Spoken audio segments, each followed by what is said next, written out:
What up, YouTube? Webhead Mike here, and 2022's The Menu is one amazing gem of a movie, and you will find so much that goes into human interactions and how you should treat people. But more than that, you find out how people treat their crafts and their art going forward in life, how some people are bad customers, how harsh critics are, and then finally how much you strive to understand the work, but you end up making a mess of your life.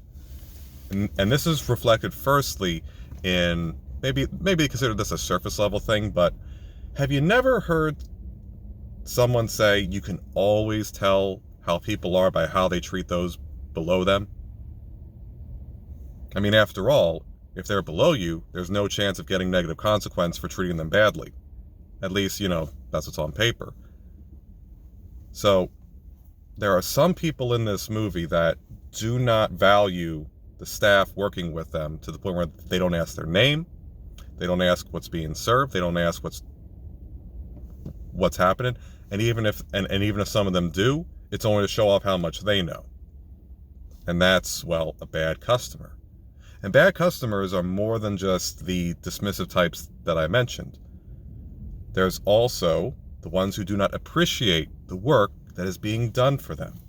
Now, it doesn't help that sous chef's rule about you can't photograph the food because the art and beauty is in its ephemeral nature. And while that is true, you are never going to make that specific dish ever again. You can have the same ingredients, the same time setup, the same elements going into it, but it's always going to be a little bit different. It's never going to be the same. And he wants people to remember that and cherish that to the point where you don't need a photograph to imprint it in your memory. It should be that exuberant to your taste buds. And we see this with one of the customers who has been there 11 times in their life, and yet being there once is considered an honor of a lifetime. And they can't recall a single dish that was served to them. Think about how that chef and everyone that made everything that they ate didn't feel valued. That's just one way. Another way is something I know I myself can often cross into, which is the critic. Oh, and by the way, spoilers alert for The Menu. Please go check it out. So we see Nicholas Holt's character, Tyler, who was someone I initially thought, oh, well, this is a pretty good main character to follow because he knows a lot about the chef and he's explaining it to Margot, Aaron, Aaron Taylor-Joy's character. So we're going to get to hear everything we need to know from this guy.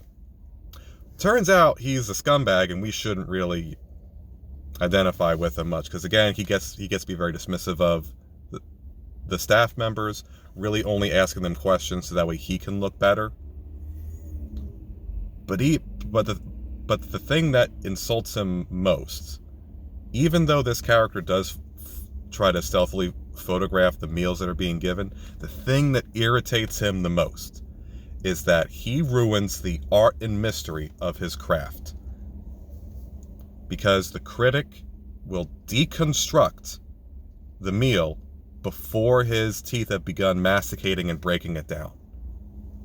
Now think about that. You put all this work into it, you want them to appreciate it, and then here come these people that just try to ascribe all these analogies you do to it. Now, it doesn't help that he weaves his own historical allegories into his presentations when each course is served, but that's a part of the showmanship of it.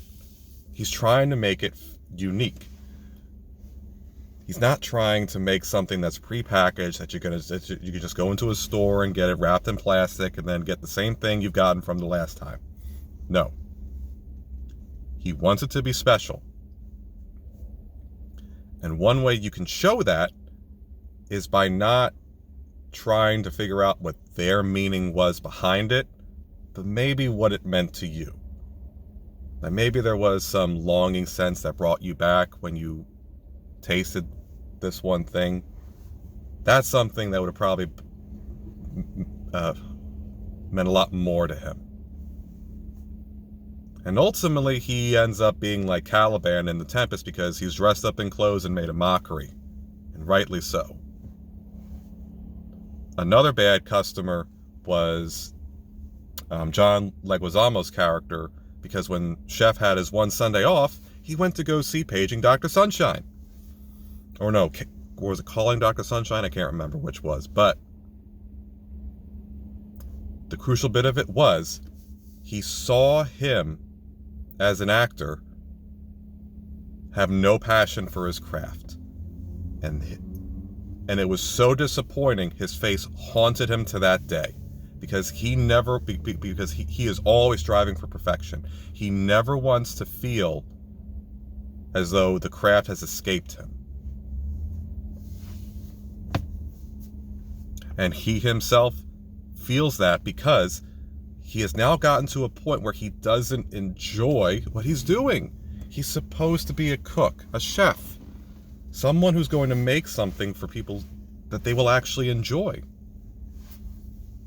And oddly enough, there's this one word in his office. It's a Greek character named Tantalus, I believe. Someone who tried to serve his own son to the gods at a banquet, did, and then Zeus cursed him with an unfulfillable life.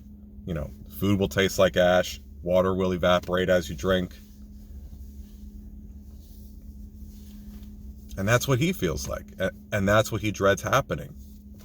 Because, as we're later find out, he cooks with obsession, not love. Which, when you focus so much on your work, it can be hard to distinguish between the two, because there is an intensity between the two that is shared.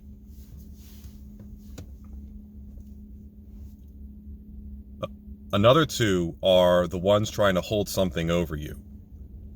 In one case, it's the power taster bros who work for someone who owns it and try to introduce substitutions or think he could run the thing. But as we know, when it comes to perfection, there are no substitutions. I know it comes into play with me, like if I want to watch something that's not in English, I state I want to watch subs, I don't want to hear a dub. Because I want to get as close to what the original was. I don't want a substitution. And really, if you do introduce a substitution, it's not the same, is it now? No, it's not. Another case of this was this one critic that helped put him on the map, so to speak. However, she also ended up ruining the careers of several other restaurants. And he might have taken that as a slight because I am a master of my craft. I don't need you artificially lowering my competition. People will experience my craft and they will know it is superior. Again, we are social creatures. We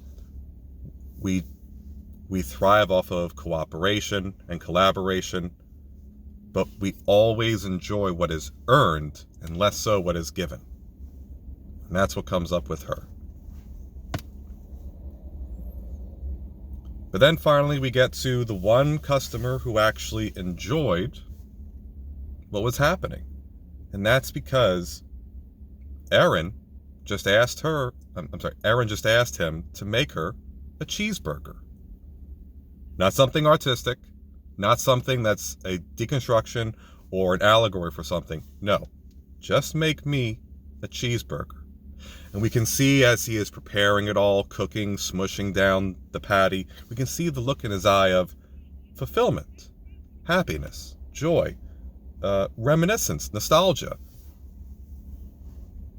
And we see it also as she is eating it. He's very attentive to how she's receptive to it. Until finally she asks if she can take it to go and ultimately escape the menu.